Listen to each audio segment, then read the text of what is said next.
So ito naman yung next build ko para sa SJCAM SJ6 Motovlogging setup ko. I'll be using a combo cable. Okay, so hindi na naman bago to sa inyo lahat, pero for the people na hindi pa alam kung ano to, dahil iisa lang ang mini USB port ng SJCAM SJ6, hindi mo kayang pagsabayin mag-charge at gumamit ng microphone at the same time. The combo cable serves as a splitter of the microphone and the charger. 3.5mm microphone and a micro USB charger. So this will enable you to use a 3.5mm microphone. Okay. For this instance, I'll be experimenting with this microphone. Okay. Sinadjust to ni Jalon Motovlog. So ganito yung usual na paggamit dito. Parang PA system. Maganda yung output niya eh. So, I'll try this kasi medyo husky yung boses ko. Medyo basag pag yung ginagamit ko itong condenser mic ng SJCAM. Okay? So, medyo basag pag itong condenser mic ng SJCAM ang ginagamit ko. So, by having this, may 3.5mm jack, meron ka rin chance na to experiment with other microphone. Tulad ng mga lumang headphones nyo, ayan, pinutol ko lang. Ganito ginagawa. So, I'll be using this also. I'll be trying this. Ito muna. So, i-modify ko to kasi meron itong mount. Hindi ko naman magagamit to kasi it will just dig into my cheeks. I'll show you kung paano ko tinanggal to. Medyo mahirap. Just a short video kung paano ko tinanggal to.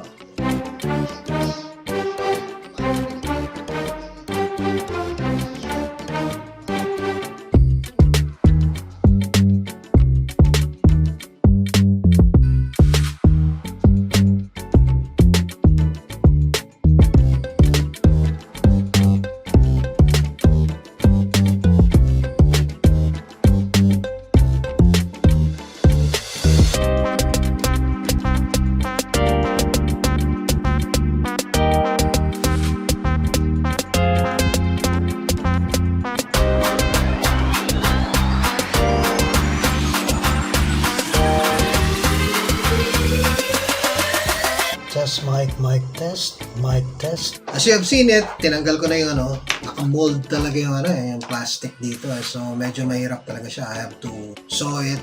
Medyo kailangan lagarin talaga siya para mabaak. So this is how it is now. Okay, naka-tape siya. Flexible. I think mas madali siyang gamitin.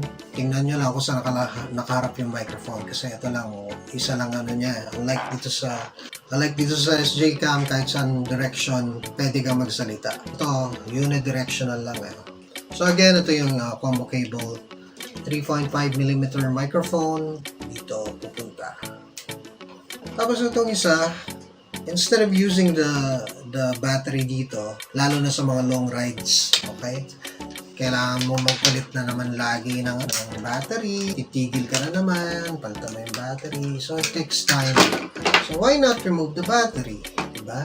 And use a power bank pag long ride. Ito yung use ng merong combo cable. Pero you can still use the battery if you want. At yung nakakabit lang dito ay yung 3.5mm na microphone.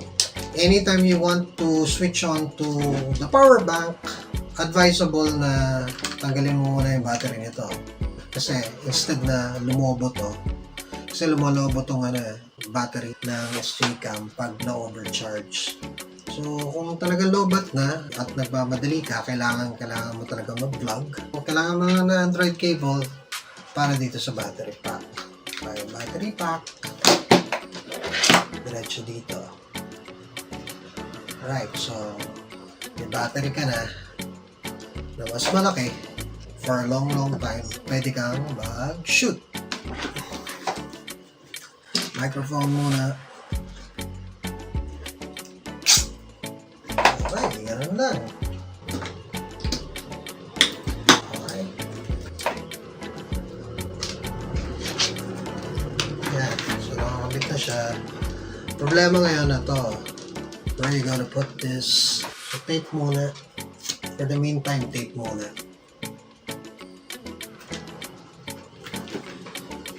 So ito, secure lang natin. Okay, ganun lang.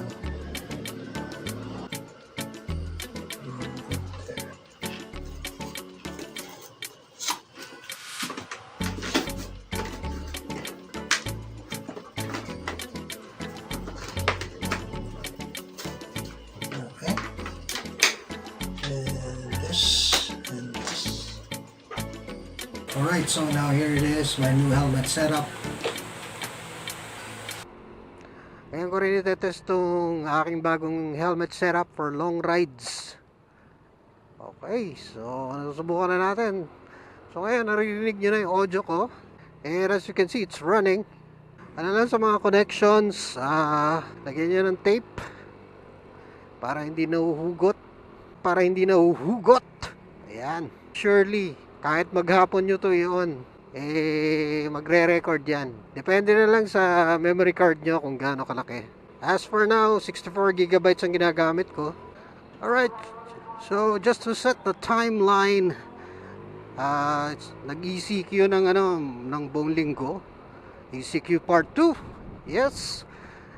And katatapos lang dapat ngayon, Easter Sunday, April 4th. Kaso extended until next week, April 11. Pero sana nga masolusyonan na yan. So dapat bumaba na talaga yung mga nahahawa, naapektuhan ng COVID. So dapat bumaba na talaga yung yung statistics ng mga infections ng COVID. Alright, so sana nga bumaba na.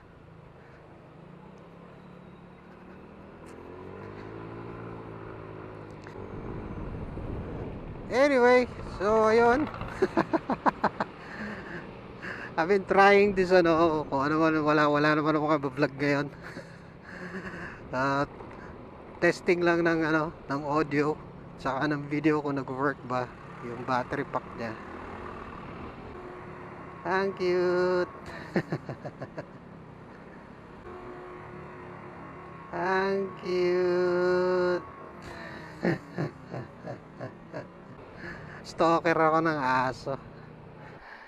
Okay, I have a list. Hindi ako madalas mag-shoutout So, ngayon. Ingay! Wala pang helmet. Right, so hindi ako madalas mag-shoutout. So, ngayon lang ako mag-shoutout. Shoutout to Karen Dayan, my daughter. Shoutout to Hardy Kimchi, you know who. I heart you, ang ating masarap na kimchi. Shoutout kay Roderick Jadman. Shoutout din kay Minibike User. Shoutout kay J-Kong Time. Shoutout kay Pinoy Rider. Shoutout kay Sonic Motovlog. Shoutout kay Ed Salanatin. And shoutout to Tropang Usok. And syempre, shoutout sa mga Kalmots, Calamba and Laguna Motovloggers. And shoutout syempre sa Machix Riders. And yours truly, syempre, Tigerbug Motovlog. Shoutout sa sarili ko.